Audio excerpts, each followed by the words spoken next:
ধোসাটা দেখতে যেমন সুন্দর, খেতে কিন্তু ততটাই মজার হয়েছে। যেমন মুচমুচে তেমন টেস্টি। তো চলুন ধোসাটাকে আমি কিভাবে তৈরি করেছি আর কী দিয়ে তৈরি করেছি দেখে নেওয়া যাক। তো বন্ধুরা, এই ধোসাটা খেতে কিন্তু খুবই সুন্দর। তো চলুন ধোসাটাকে কিভাবে তৈরি করেছি আমি দেখে নিই।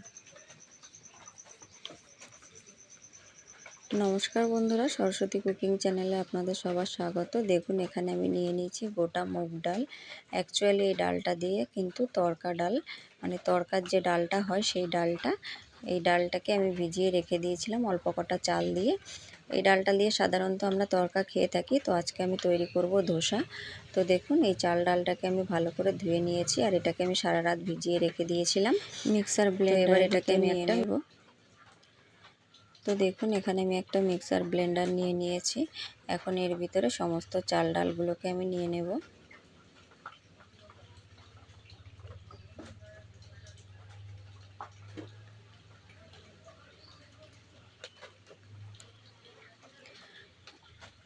তো দেখুন চাল ডালটা নিয়ে নিয়েছি। এখন আমি এর ভিতরে দিয়ে দেব দুটো কাঁচা লঙ্কা, আর দিয়ে দেব অল্প একটু আদা।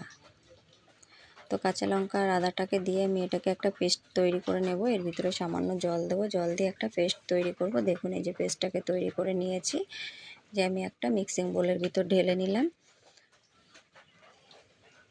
তো দেখুন ব্যাটারটা কিন্তু ঠিক এরকমভাবে তৈরি করেছি আমি।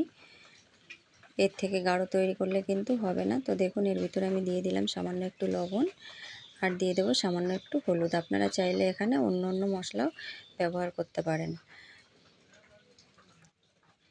কিংবা কোনো সবজিও অ্যাড করতে পারেন। তো আমি এখানে কোনো কিছুই দিলাম না, আমি একদম প্লেন তৈরি করছি।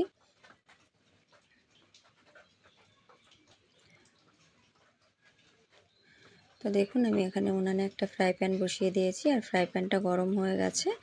আমি ফ্রাই প্যানে একটুখানি জলের ছিটা দিয়ে দেখে নেব ফ্রাই প্যানটা কতটা গরম হয়েছে। তো দেখুন ফ্রাই প্যানটা ভালো রকম গরম হয়ে গেছে। আমি এখন এর ভিতরে ধোসার ব্যাটারটাকে দিয়ে দেব।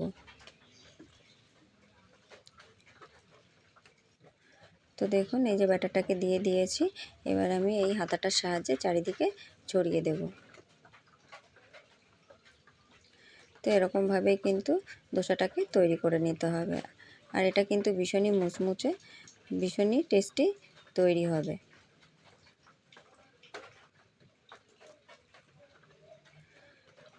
তো দেখুন এটার কিন্তু এক পিঠ হয়ে গেছে। এবার এটাকে আমি উল্টে দেব, আর এটা কিন্তু চারিদিক থেকে মানে হয়ে গেছে দেখে চারিদিক থেকে একদম উঠে গেছে। দেখুন এই যে এবার এটাকে আমি উল্টে দেব।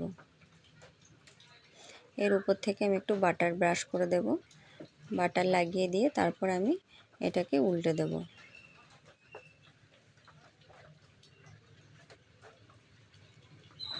এবার এটাকে আমি কিছুক্ষণ সেঁকে নেব ভালো করে, একদম মুচমুচে করে সেঁকে নেব। খেতে কিন্তু তাহলে ভীষণই ভালো লাগবে।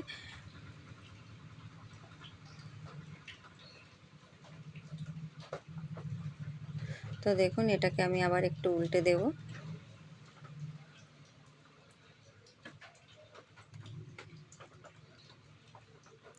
তো দেখুন এটা হয়ে গেছে।